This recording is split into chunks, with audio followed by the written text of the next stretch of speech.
ইসলামী জ্ঞানে জ্ঞানী হয়ে রাঙাও তোমার জীবন। পিএইচপি সত্যের সন্ধানে মঞ্চে করো প্রতিবার বীজ বপন।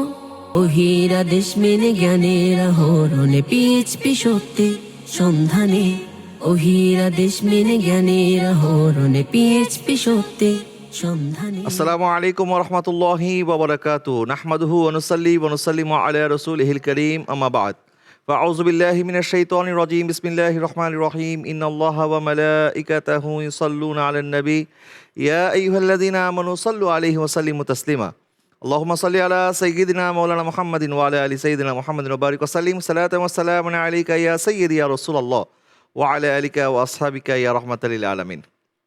যে যেখান থেকে আমাদেরকে দেখছেন সবাইকে স্বাগত জানাচ্ছি পিএইচপি ফ্যামিলি নিবেদিত পিএইচপি সত্যের সন্ধান ইসলামিক জ্ঞান প্রতিযোগিতা 2026-এর আজকের আয়োজন থেকে।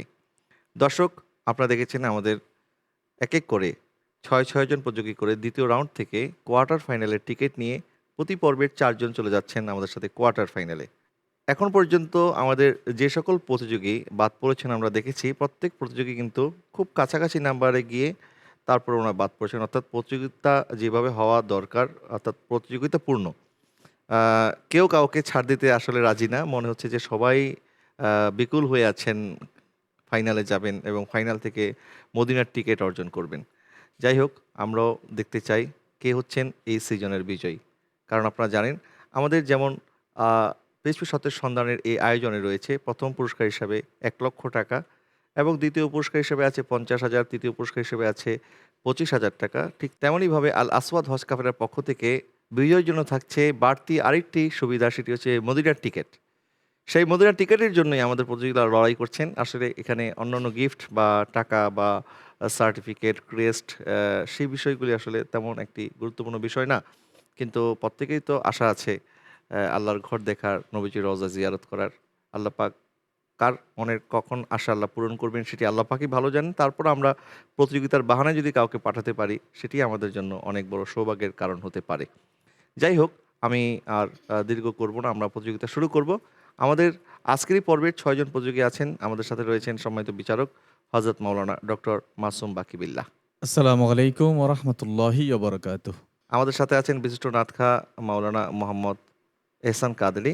আমাদের মডারেটর বৃন্দ, অর্থাৎ আমাদের বিগত সিজনের চ্যাম্পিয়ন, 3 জন চ্যাম্পিয়ন আমাদের সাথে আছেন এবং একজন রানার্স আপ আছেন। আপনাদেরকে স্বাগত জানাচ্ছি। আমাদের প্রতিযোগীবৃন্দ, আমরা আপনাদের পরিচয়টি একটু জানতে চাইবো আমাদের দর্শকদের উদ্দেশ্যে। আপনারা আপনাদের নাম বলবেন। জি, আপনি বলেন। আমার নাম হচ্ছে মোহাম্মদ মুমিনুল ইসলাম। মুমিনুল ইসলাম, মাশাআল্লাহ। আসসালামু আলাইকুম, আমার নাম হচ্ছে মোহাম্মদ আমানুল্লাহ বিন আশরাফি। আসসালামু আলাইকুম ওয়া রাহমাতুল্লাহ। আমার নাম হচ্ছে মোহাম্মদ মনিরুল মুস্তাফা তাহা। মাশাআল্লাহ, আসসালামু আলাইকুম ওয়া রাহমাতুল্লাহি ওয়া বারাকাতুহু। আমার নাম মোহাম্মদ আহমদুল্লাহ। মাশাআল্লাহ। আসসালামু আলাইকুম ওয়া রাহমাতুল্লাহ। আমার নাম মোহাম্মদ হাসিবুর রহমান। আসসালামু আলাইকুম ওয়া রাহমাতুল্লাহ। আমার নাম মোহাম্মদ সালমান হোসেন খন্দকার। মাশাআল্লাহ, আপনাদের 6 জনকে স্বাগত জানাচ্ছি। আপনারা বিভিন্ন স্কুল থেকে এসেছেন, আবার অনেকে আছেন যে যারা দাখিল লেভেলে পড়ছেন বা দর্শন নিজামিতে পড়ছেন।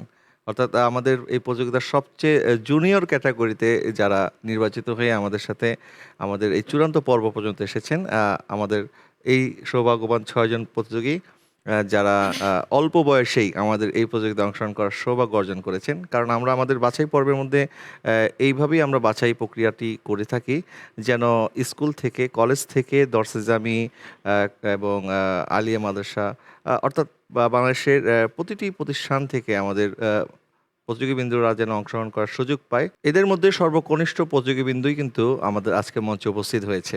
আশা করছি আপনাদের প্রস্তুতি ভালো এবং আপনারা ভালোভাবে কন্টেস্ট করার নিয়তে এখানে এসেছেন। ইনশাল্লাহ, ইনশাল্লাহ। জি, আমি একজন প্রতিযোগী দেখতে পাচ্ছি, আপনি স্কুল থেকে এসেছেন। মার্শাল্লাহ, এত সুন্দর করে পাগড়ি বেঁধেছেন, খুব সুন্দর লাগছে। আপনি পাগড়ি বাঁধা কীভাবে শিখলেন আর আপনি কোথা থেকে এসেছেন একটু যদি বলেন। আমি পাগড়ি বাঁধা মূলত আমার বড় ভাই আমাকে ছোটবেলায় বেঁধে দিত। ধীরে ধীরে হচ্ছে আমি নিজে নিজে বাঁধা শুরু করি। আচ্ছা, আমি চট্টগ্রাম থেকে এসেছি।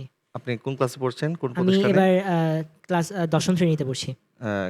কোন স্কুল বা হারপাড়া উচ্চ প্রতিষ্ঠান? বিদ্যালয়, রাউজান। আচ্ছা, আপনি একটি স্কুল থেকে এসেছেন। জি। আমাদের আরেকজন সর্বকনিষ্ঠ প্রতিযোগী, যেখানে 8ম শ্রেণী থেকে এসেছেন মনে হয় আপনি। জি, জি, আপনি কোন স্কুলে পড়েন? আমি মাদ্রাসায় পড়ি, নিব্রাস মাদ্রাসায় মাদ্রাসা। পড়েন। নিবরাস মাদ্রাসায় পড়ছেন, মার্শাল্লাহ। তো মার্শাল্লাহ আমাদের এখানে 6 জনের মধ্যে কেউ স্কুলে আছে, কেউ মাদ্রাসায় আছে, আবার কেউ দর্শন জামিতেও আছে। দর্শন জামির ছাত্র কেউ আছেন এখানে?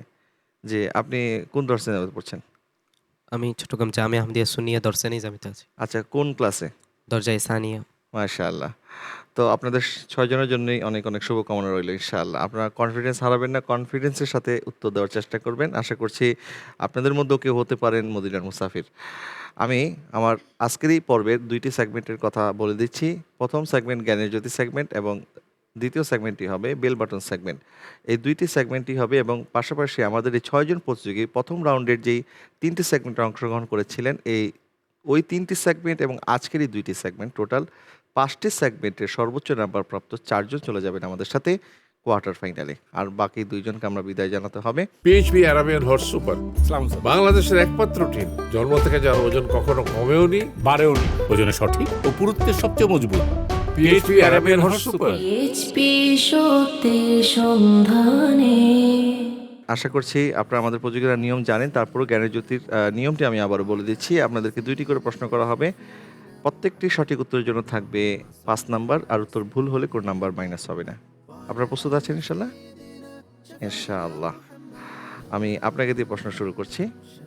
এটা কোন গোসল সেখানে শুধুমাত্র একটি ফরজ? আমরা জানি আমরা যখন অপবিত্র হই গোসলের ফরজ তো আমরা জানি 3টি, কিন্তু এটা কোন ধরনের গোসল যেই গোসলে শুধুমাত্র একটি ফরজ?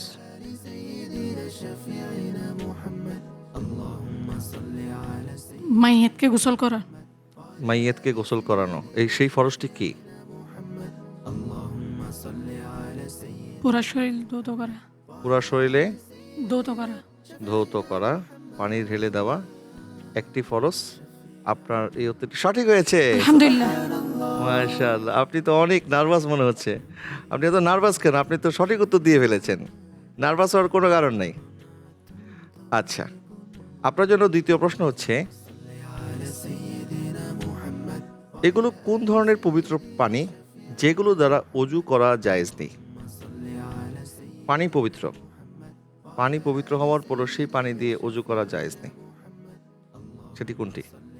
মায়ে মুস্তামাল তথা ব্যবহৃত পানি, ব্যবহার যেটা পবিত্র কিন্তু এটা দিয়ে অজু করা জায়েজ নেই। জায়েজ নেই। মানে মুস্তামাল ব্যবহৃত পানি দিয়ে অজু করা জায়েজ নেই, যদিও সেই পানিটি পবিত্র। আপনার এই উত্তরটি সঠিক হয়েছে, আলহামদুলিল্লাহ। মাশাআল্লাহ মাশাআল্লাহ। আপনি তো খুব চমৎকার উত্তর দিচ্ছেন, কিন্তু আপনি চেহারার মধ্যে আপনার যে এক্সপ্রেশন, আপনি মনে হয় অনেক ভয়ে আছেন, আতঙ্কে আছেন। কি কারণে আপনার ভিতরে এত ভয় বলেন তো একটু? ভয় পাচ্ছেন? কেন ভয় পাচ্ছেন? যদি যে 2 জন বিদায় হয়ে যায় ওদের কাতারে যদি নাম উঠে যায় তখন মদিনার মুসাফির হওয়ার সৌভাগ্যটা হারিয়ে ফেলবো। আল্লাহ আপনার মনের ইচ্ছা পূরণ করুক, দোয়া করি আল্লাহ পাক আপনাকে আরো হিম্মত দান করুক, যেন আপনি সাহসিকতার সাথে উত্তর দিতে পারেন, যেন আপনি বাতের কাতারে না থাকেন। আমরাও কামনা করি প্রত্যেক 6 জন প্রতিযোগীর জন্য আমাদের একই কামনা, যেহেতু প্রতিযোগিতা সেক্ষেত্রে এটা তো মেনে নিতেই হয়। কেউ আমাদের সাথে চলে যাবেন, আবার কেউ বিদায় নেবেন। জানি না আসলে কোন 2 জন বিদায় নেবেন, আমরাও চাই না কাউকে বিদায় জানাতে। আমি চলে যাচ্ছি পরের প্রতিযোগীর কাছে। আপনার জন্য প্রশ্ন হচ্ছে, অজু করার পর ওজরবিহীন ব্যক্তির শরীর থেকে নাপাকি বের হলো কিন্তু দ্বিতীয়বার অজু করার প্রয়োজন নেই, কোন অবস্থায়? মৃত ব্যক্তির শরীর থেকে যদি নাপাকি বের হয় তাহলে আবার পুনরায় অজু করানোর দরকার নেই। মৃত ব্যক্তির শরীর থেকে যদি নাপাকি বের হয় তাহলে নতুন করে আর অজু করানোর দরকার নেই। আপনার উত্তরটি সঠিক হয়েছে, আলহামদুলিল্লাহ। আপনার জন্য দ্বিতীয় প্রশ্ন হচ্ছে, তা কোন অবস্থায় যে নামাজের ওয়াজিব বাদ দেওয়া সত্ত্বেও সেজদার প্রয়োজন নেই? প্রশ্নটি হচ্ছে, সেটি কোন ধরনের নামাজ যেই নামাজের মধ্যে যদি কোনো ধরনের ওয়াজিব ছুটেও যায় সেক্ষেত্রে সেজদা দেওয়ার প্রয়োজন নাই? আমরা জানি নামাজের মধ্যে ওয়াজিব ছুটে গেলে অবশ্যই সেজদা দিতে হবে, কিন্তু কোন ধরনের নামাজে সেজদা না দিলেও নামাজ হয়ে যাবে? 2 ঈদের নামাজ আর জুম্মা নামাজে যদি জামাত বড় হয় তাহলে নামাজে ওয়াজিব ছুটে গেলেও সেজদা দেওয়ার প্রয়োজন নেই। যদি নামাজ জামাত এটি বড় হয়, জুমা অথবা ঈদের নামাজ, ঈদাইনের নামাজ, সেক্ষেত্রে যদি সজদা দেওয়া হয়, সেক্ষেত্রে মুসল্লিদের মধ্যে একটি বিভ্রান্তি সৃষ্টি হতে পারে। সেই বিভ্রান্তি দূরীকরণে ইসলামের প্রত্যেকটা বিধান আল্লাহ পাক সহজভাবে নাজিল করেছেন, সেই জন্য আল্লাহ পাক রুখসত দিয়েছেন। শুধুমাত্র জুমা এবং দুই ঈদের নামাজের ওয়াজিব ছুটে গেল, জামাত বড় হলে এই বড় জামাত হওয়ার কারণে ওই জামাতে ওয়াজিব ছুটে গেল, সজদা দিতে হবে না। আপনার উত্তরটি সঠিক হয়েছে, আলহামদুলিল্লাহ। মাশাআল্লাহ। আমাদের পরবর্তী প্রতিযোগী, আপনার জন্য প্রশ্ন হচ্ছে, নামাজে কোরআন মজিদ পড়ার কারণে সহু সেজদা ওয়াজিব হয়, তা কোন অবস্থায়? নামাজে কোরআন মাজিদ পড়ার কারণে সহসিজদা ওয়াজিব হয় যদি নামাজ শুরু করার আগে কেউ কোরআন তেলাওয়াত করে, ওই ক্ষেত্রে সাথে সাথে ওই সহসিজদা দেওয়াটা ওয়াজিব। নামাজে এখন শুরু করে না, এর আগে কোরআন তেলাওয়াত করে। তাই নামাজের আগে কি কেউ কোরআন তেলাওয়াত করতে পারবে না? কোরআন তেলাওয়াত তো যে কোনো সময় করা যায়, নামাজের আগে কি কেউ কোরআন তেলাওয়াত করতে পারবে না? ওই সময় যদি করে তাহলে সাথে সাথে সহসিজদা দেওয়াটা ওয়াজিব। হয়নি। উত্তরটি হচ্ছে, কেউ যদি না দাঁড়িয়ে, নামাজে না দাঁড়ানো অবস্থায় কোরআন তেলাওয়াত করে, নামাজের ভিতরে থাকতে হবে তো অবশ্যই, নামাজের বাইরে তো তার কোনো হুকুমই নাই। নামাজের বাইরে যখন কেউ তেলাওয়াত করবে তখন সওয়াব পাবে, আর নামাজের ভিতরে কেউ যদি, অর্থাৎ রুকুতে গিয়ে, সেজদায় গিয়ে অথবা তাশাহুদের সময় কেউ যদি কোরআন তেলাওয়াত করে, অর্থাৎ কিয়ামরত অবস্থা ছাড়া যে অবস্থায় যদি কেউ কোরআন তেলাওয়াত করে, তখন তার উপরে সহু সেজদা ওয়াজিব হয়ে যায়। আপনার জন্য দ্বিতীয় প্রশ্ন, নবীজি সাল্লাল্লাহু আলাইহি ওয়াসাল্লাম নবীজির একজন চাচাকে জীবনে একবার হলেও একটি নামাজ পড়ার কথা বলেছেন। নবীজির ওই চাচার নাম কি এবং ওই নামাজটি কোন নামাজ? নবীজির ওই চাচার নাম হচ্ছে হযরত আব্বাস রাদিয়াল্লাহু তাআলা আনহু, এবং ওই নামাজটি হচ্ছে সালাতুত তাসবিহ। ওই নামাজটি হচ্ছে সালাতুত তাসবিহ। আপনার এই উত্তরটি সঠিক হয়েছে, এবং নবীজি সাল্লাল্লাহু আলাইহি ওয়াসাল্লাম ইরশাদ করেছেন যে এই নামাজ যা আমাদের সামনে এবং পিছনে, নতুন এবং পুরাতন, ছোট এবং বড়, প্রকাশ্য এবং গোপন সমস্ত গুনাহ ক্ষমা করিয়ে দেয়। নবীজি বলেছেন, যেটি সম্ভব হলে প্রতিদিন, যদি তা সম্ভব না হয় তাহলে সপ্তাহে একবার, যদি তাও সম্ভব না হয় তাহলে মাসে একবার, যদি তাও সম্ভব না হয় তাহলে বছরে একবার, যদি তাও সম্ভব না হয় তাহলে জীবনে একবার যেন আমরা সেই নামাজটি আদায় করি। আল্লাহ পাক আমাদেরকে সেই নামাজ অর্থাৎ সালাতুত তাসবিহ পড়ার জন্য তৌফিক দান করেন, আমিন। আমি চলে যাচ্ছি পরের প্রতিযোগীর কাছে। আপনার জন্য প্রশ্ন হচ্ছে, কোরআনে কোন কোন ফেরেশতার নাম রয়েছে? কোরআনে দুইজন ফেরেশতার নাম রয়েছে। দুইজন ফেরেশতা, জি। ওই ফেরেশতাদের নাম কি? হযরত জিবরাইল আলাইহিস সালাম, হযরতে ইসরাফিল আলাইহিস সালাম। হযরতে জিবরাইল এবং হযরত ইসরাফিল। আপনার উত্তরটি সঠিক হয়নি। কোরআনে চারজন ফেরেশতার নাম রয়েছে, হযরত জিবরাইল, হযরত মিকাইল, হারুত এবং মারুত। এই চারজন ফেরেশতার নাম কোরআনে রয়েছে। আপনার উত্তরটি সঠিক হয়নি। আমাদের সম্মানিত বিচারক তিনি একটি বলেছেন হযরত জিবরাইল আলাইহিস সালামের নাম, এক্ষেত্রে তাকে কি কোনো নাম্বার দেওয়া যায় কিনা? উনি প্রথমে যেটি বলেছেন যে দুইজন ফেরেশতার নাম এসছে, তো এটি একটি ভুল আনসার। জি। তো আবার সেদিক থেকে পরবর্তীতে চারজনের নামও বলতে পারেননি, তো সেজন্য আসলে দুই দিক থেকেই ভুল হওয়ার কারণে আমরা ওনাকে নাম্বার দিতে পারছি না। জি, আপনাকে কোনো নাম্বার দেওয়া যাচ্ছে না। আপনার জন্য দ্বিতীয় প্রশ্ন হচ্ছে, কোরআনের সর্বশেষ আয়াত কোথায়, কখন নাজিল হয়েছে? বিদায় হজে ওই মিনার খুতবাকালীন অবস্থায়। মিনার খুতবাকালীন অবস্থায় নবীজি সাল্লাল্লাহু আলাইহি ওয়াসাল্লামের উপরে পবিত্র কোরআনের সর্বশেষ আয়াত নাজিল হয়েছে। আপনার উত্তরটি সঠিক হয়েছে, আলহামদুলিল্লাহ। আমি আমার পঞ্চম প্রতিযোগীর কাছে চলে যাচ্ছি। আপনার জন্য প্রশ্ন হচ্ছে, সূরা আল আসর, সূরা কাউসার এবং সূরা নসর, এই তিনটি কোরআনের সূরার মধ্যে একটি বিশেষ জায়গায় মিল রয়েছে, সেই বিশেষ মিলটি কি? সূরা আল আসর, সূরা নাসর, সূরা কাউসার, জি জি। এই তিনটি সূরাই 3 আয়াত বিশিষ্ট, এটি বিশেষ মিল রয়েছে। এই তিনটি সূরাই 3 আয়াত বিশিষ্ট, এটি হচ্ছে এই তিনটি সূরার মিল। আপনার উত্তরটি সঠিক হয়েছে, আলহামদুলিল্লাহ। আপনার জন্য পরবর্তী প্রশ্ন হচ্ছে, কোন পক্ষীর বা পাখির প্রস্রাব পবিত্র? বাদুরের প্রস্রাব পবিত্র। বাদুরের প্রস্রাব পবিত্র। আপনার উত্তরটি সঠিক হয়েছে, আলহামদুলিল্লাহ। মাশাআল্লাহ। চলে যাচ্ছি আমাদের সর্বশেষ প্রতিযোগীর কাছে। আপনি প্রস্তুত? আপনার মন খারাপ নাকি? তাহলে মুখটা এত মলিন কেন? আপনি অসুস্থ? জি না। সুস্থ আছেন? জি।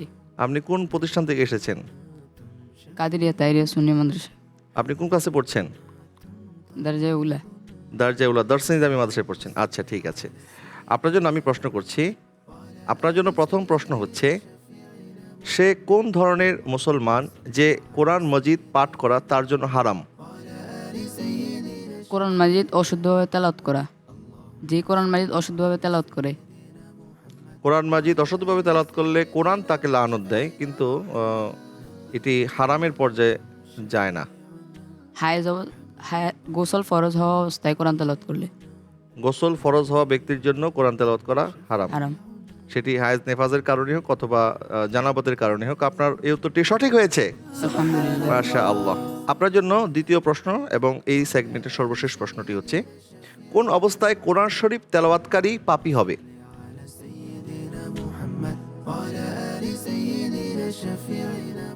কোরআন তেলাওয়াতের প্রত্যেকটা হরফে আমরা জানি 10টি করে নেকি আছে, কিন্তু কোন অবস্থায় কোরআন তেলাওয়াতকারী কোরআন তেলাওয়াতের কারণে গুনাহগার হবে? যদি সে অশুদ্ধ তেলাওয়াত করে। অশুদ্ধ তেলাওয়াতকারী, এটি আপনি আগেও বলেছেন। এছাড়া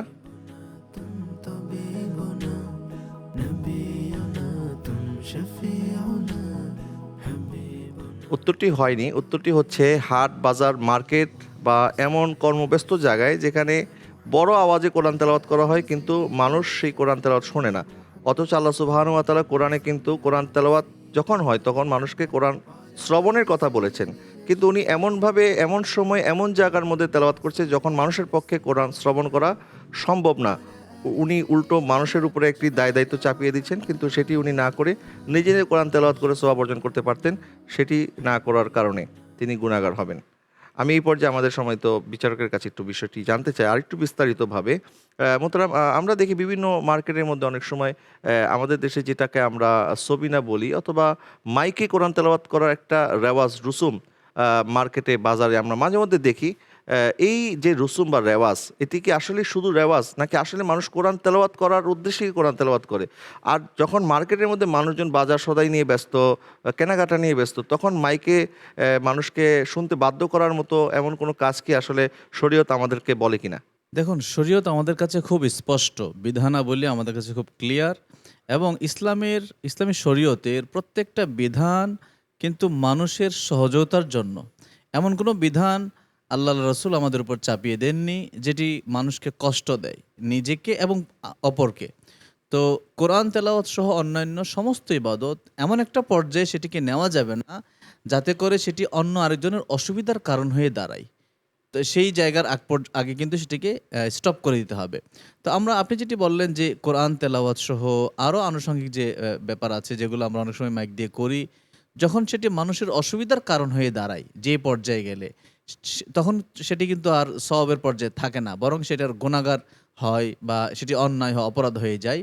সেজন্য বাজার বা যেখানে মানুষ সার্বক্ষণিক অন্য কাজে ব্যস্ত থাকে, সে সমস্ত এলাকায় এই কোরআন তেলাওয়াত এভাবে মাইক দিয়ে বা বড় সাউন্ড দিয়ে সেটি কিন্তু করা যাবে না। প্রথমত মানুষের অসুবিধা হচ্ছে এটি। নাম্বার 2 হচ্ছে কোরআন তেলাওয়াতের ব্যাপারে কিন্তু আরেকটা কারণ পাওয়া যাবে এখানে, সেটি হচ্ছে বাজারের মধ্যে মানুষ সাধারণত কর্মব্যস্ত থাকে, কাজে ব্যস্ততা থাকে। তো কোরআন তেলাওয়াত না শোনাটাই সেখানে স্বাভাবিক হয়ে দাঁড়ায়, যেটি কোরআন তেলাওয়াতকে অবজ্ঞার পর্যায়ে চলে যায়। যে কোরআন তেলাওয়াত হচ্ছে কিন্তু মানুষ সেদিকে খেয়াল করছে না। তো খেয়াল করছে না কেন? কারণ সে কর্মব্যস্ত, এই জন্য। তো সেই জন্য কোরআন যেহেতু অবহেলা যেন না হয়, অবহেলিত, এমন পর্যায়ে সেটিকে নেওয়া যাবে না। তো সেই কারণেই কোরআন তেলাওয়াত যেটি মানুষ ব্যস্ত থাকে বাজারে, বন্দরে, দোকানে বা মানুষের সমাগমের জায়গায়, এভাবে সাউন্ড দিয়ে কোরআন তেলাওয়াত করা যাবে না। জি, আপনাকে অনেক অনেক ধন্যবাদ মোহতারাম। দর্শক, আমরা এর সাথে শেষ করলাম আমাদের এই সেগমেন্টটি। আর এই সেগমেন্টের পরে আরও একটি সেগমেন্ট রয়ে গেল, সেটি হচ্ছে বেল বাটন সেগমেন্ট। তবে সেই সেগমেন্টটি আমরা যাব, এর আগে আমরা একটি নাত রাসূল সাল্লাল্লাহু আলাইহি ওয়াসাল্লাম শুনব। নাত রাসূল পরিবেশন করার জন্য আমাদের স্টুডিওতে আমন্ত্রিত উপস্থিত আছেন দারুন নাজাত সিদ্দিকিয়া কামিল মাদ্রাসার শিক্ষার্থী মাওলানা মোহাম্মদ এহসান কাদরী। আমি মোহাম্মদ এহসান কাদরীকে আমাদের এখানে এসে নাত পরিবেশন করার জন্য অনুরোধ করছি। সত্যি সন্ধানে রসূল নামে কেলো মদিনায়, রসূল নামে ওরে আকাশের ওই চন্দ্র কেড়ে, ওরে আকাশের ওই চন্দ্র কেড়ে, ওকে আনলো দুনিয়া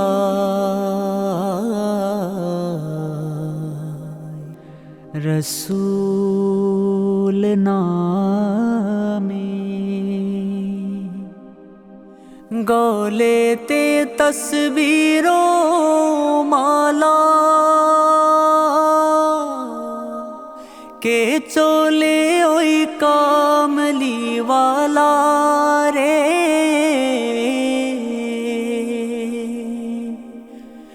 গলেতে তসবিরো মালা কে চলে ওই কামলিওয়ালা রে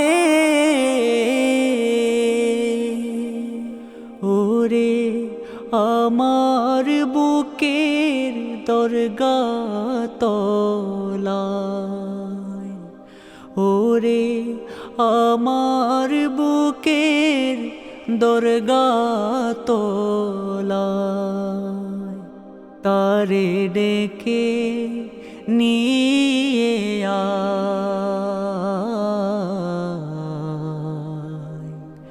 রসূল নামে কেলো মদিনায় রসূল নামে দেখি নাই শুনি নাই কথা মানসে না সে মানসের ব্যথা রে দেখি নাই শুনি নাই কথা মানসে না সে মানসের ব্যথা রে ওরে এমন দরদির কথা ওরে এমন দরদির কথা শুনলে পরানো জুড়ায়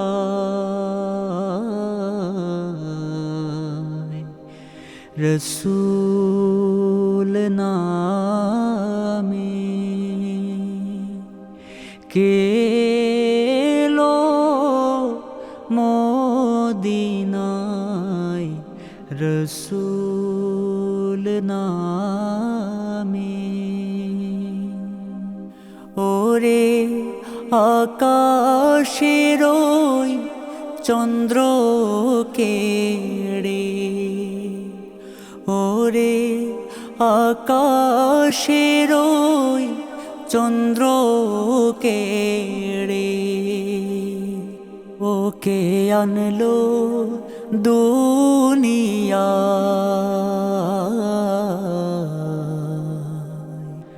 রসূল নামে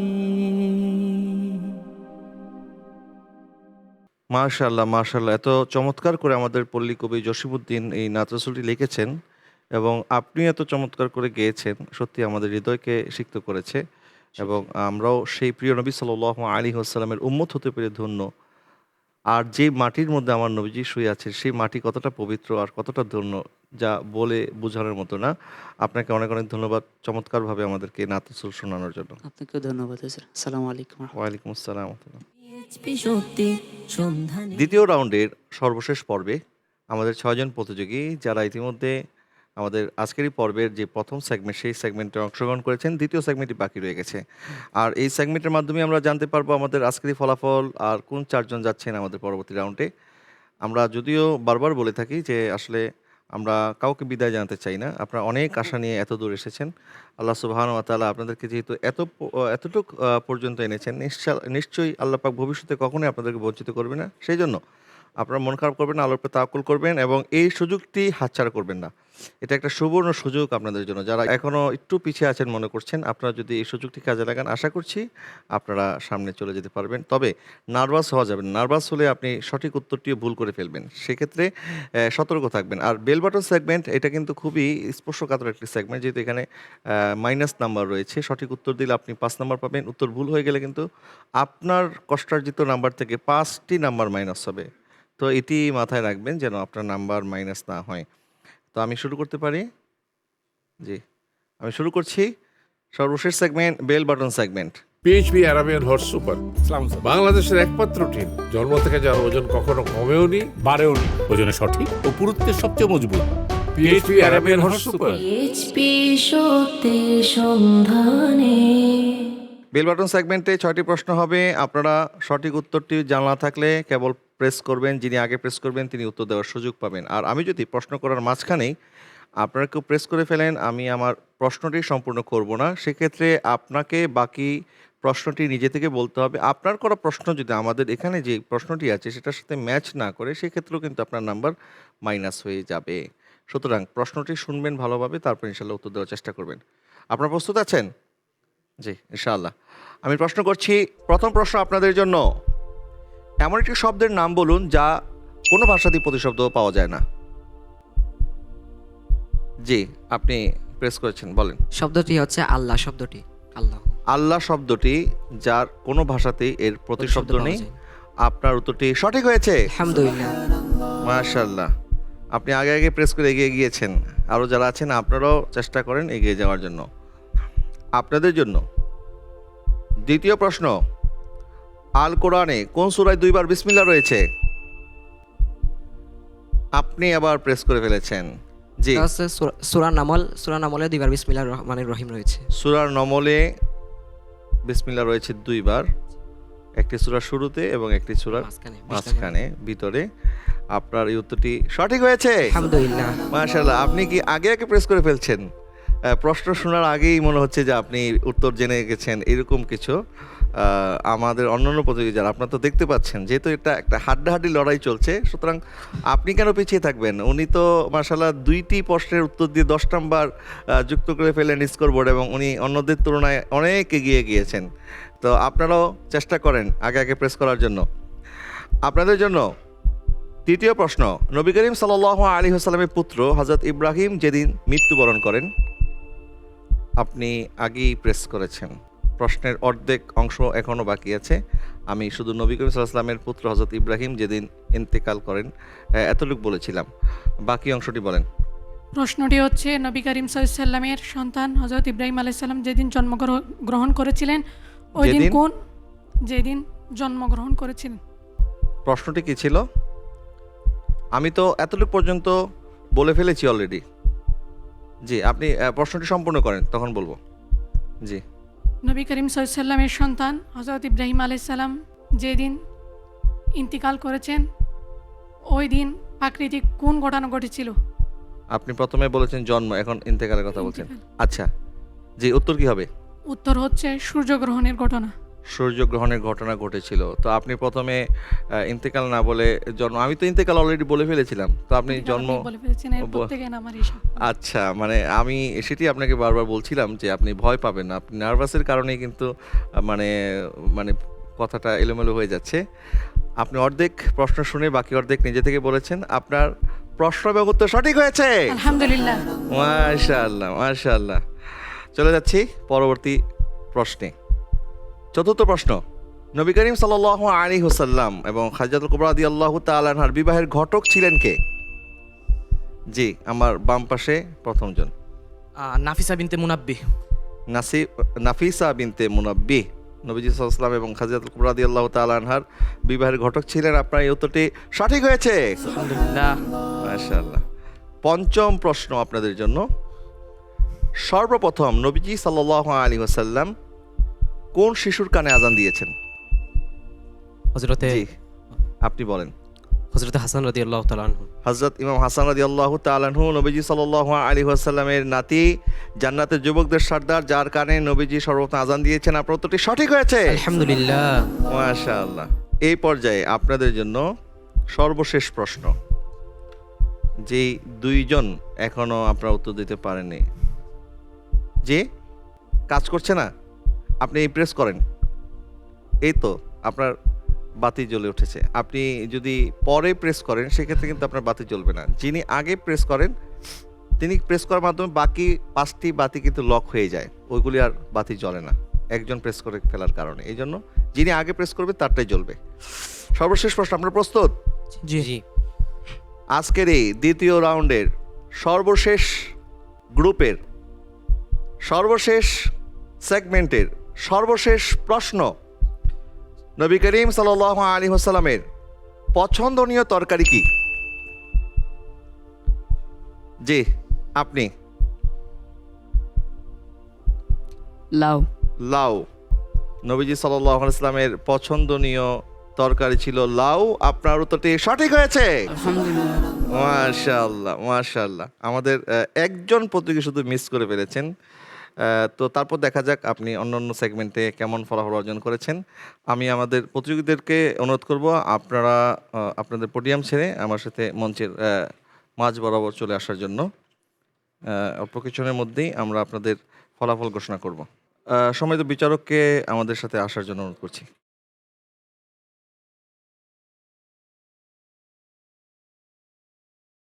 আমি ঘোষণা করছি আমাদের 6 জন প্রতিযোগীর মধ্যে আজকেরই পর্বে 2টি সেগমেন্টে কারা কেমন ফল অর্জন করেছে। মোহাম্মদ মমিনুল ইসলাম পেয়েছে 15 নম্বর, আমানুল্লাহ পেয়েছে 15 নম্বর, মনিরুল ইসলাম তহা পেয়েছে 15 নম্বর, আহমদুল্লাহ পেয়েছে 10 নম্বর, হাসিবুর রহমান পেয়েছে 10 নম্বর, সালমান হোসেন পেয়েছে 10 নম্বর। আমি এই পর্যায়ে মোহাম্মদ মমিনুল ইসলামকে সামনে আসার জন্য অনুরোধ করছি। মোহাম্মদ মমিনুল ইসলাম, আপনি পেয়েছেন 33 নাম্বার। 33 নাম্বার পেয়ে দ্বিতীয় হয়ে আপনি যাচ্ছেন আমাদের সাথে পরবর্তী রাউন্ডে। মাশাআল্লাহ, মাশাআল্লাহ। আপনি তো খুব নার্ভাস হয়ে গেছেন, কেন এত নার্ভাস হওয়ার কারণ কি? যদি বিদায়ীদের কাতারে যদি আমি পড়ে যাই তখন তো মদিনার মুসাফির অবশ্য সৌভাগ্যটা হারিয়ে ফেলবো। আর আল্লাহর কাছে দোয়া করি যেন আগামীতে যেসব রাউন্ড হবে, কোয়ার্টার ফাইনাল, সেমিফাইনাল, ফাইনাল, আল্লাহ যেন আমাকে কবুল করেন। আমিন, আমিন, আমিন, ইনশাআল্লাহ।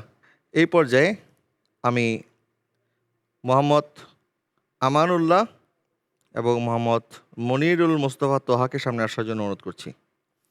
মোহাম্মদ আমানুল্লাহ, মোহাম্মদ মনিরুল ইসলাম তোহা, আপনারা খুব ভালো ফলাফল অর্জন করেছেন। তবে একটি বিষয় লক্ষণীয়, সেটি হচ্ছে আপনারা দুইজনেই সমান নাম্বার 35 নাম্বার পেয়ে উভয়জন একত্রিত হয়ে যৌথভাবে প্রথম স্থান অর্জন করে চলে যাচ্ছেন আমাদের সাথে পরবর্তী রাউন্ডে। মাশাআল্লাহ, মাশাআল্লাহ।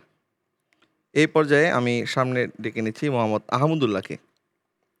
মোহাম্মদ আহমদুল্লাহ, আপনি খুব ভালো করেছেন।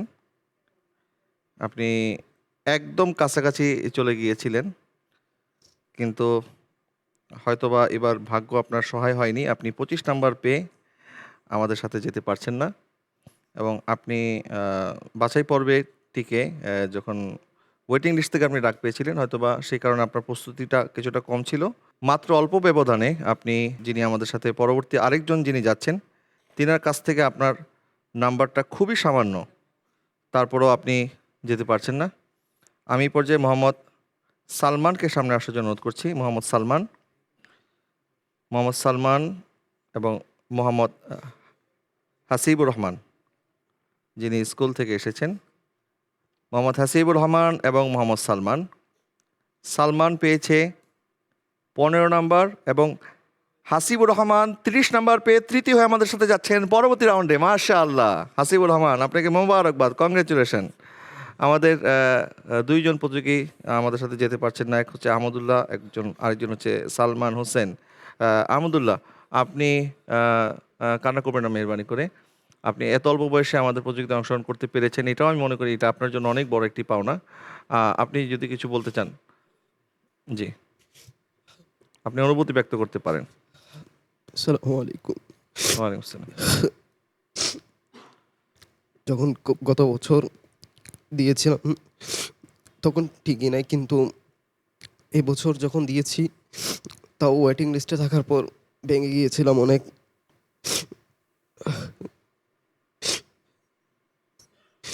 তারপর যখন এখান থেকে পিএসপি ফ্যামিলি থেকে যখন কল আসে আবার নতুনভাবে আত্মবিশ্বাস ফিরে পেয়েছিলাম। ইনশাল্লাহ আপনি আগামীতে আরও চেষ্টা করবেন ইনশাআল্লাহ।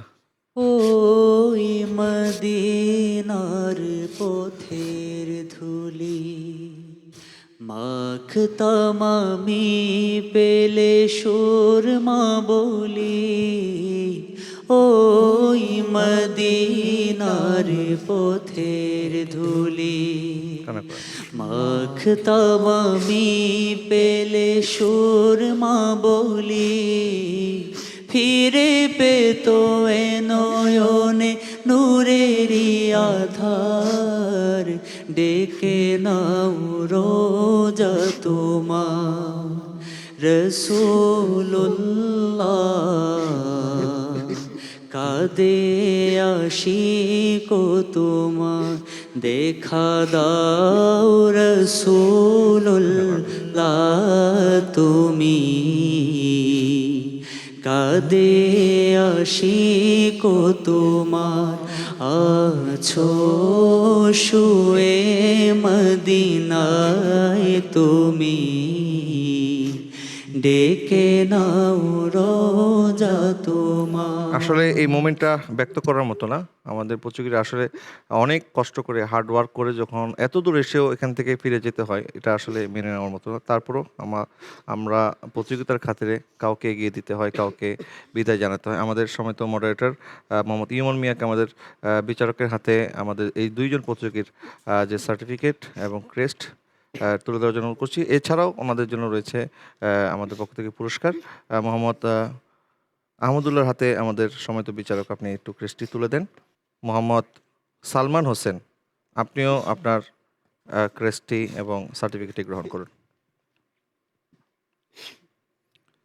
আপনাদেরকে ধন্যবাদ আমাদের সাথে এত দূর পর্যন্ত আপনারা ছিলেন। ইনশাআল্লাহ সামনে আবারও ভালো প্রস্তুত হয়ে আসবেন, আশা করি আল্লাহ পাক নিরাশ করবেন না। দর্শক, আর আমরা দেরি করবো না, আমরা এখনই শেষ করবো আমাদের আজকের আয়োজন ইনশাআল্লাহ তাআলা আযজা ওয়া জাল। আগামীকাল থেকে আপনারা দেখবেন আমাদের কোয়ার্টার ফাইনালের প্রথম পর্বে আগামীকাল ইনশাআল্লাহ মাক্কি গ্রুপের প্রথম পর্ব অনুষ্ঠিত হবে। আপনারা একই সময়ে একই টেলিভিশন চ্যানেলে আমাদেরকে দেখতে পাবেন। পিএইচপি সত্যের সন্ধানে ইসলামিক জ্ঞান প্রতিযোগিতার আগামী পর্ব দেখার আমন্ত্রণ জানিয়ে আজকের মতো বিদায় নিচ্ছি। আসসালামু আলাইকুম ওয়া রাহমাতুল্লাহি ওয়া বারাকাতুহু। আঁকড়ে ধরো ইসলামের শাখা প্রশাখা মনে প্রাণে, ওহিরা দেশ মেনে জ্ঞানের আহরণে পিএইচপি সত্যের সন্ধানে, ওহিরা দেশ মেনে জ্ঞানের আহরণে পিএইচপি সত্যের সন্ধানে।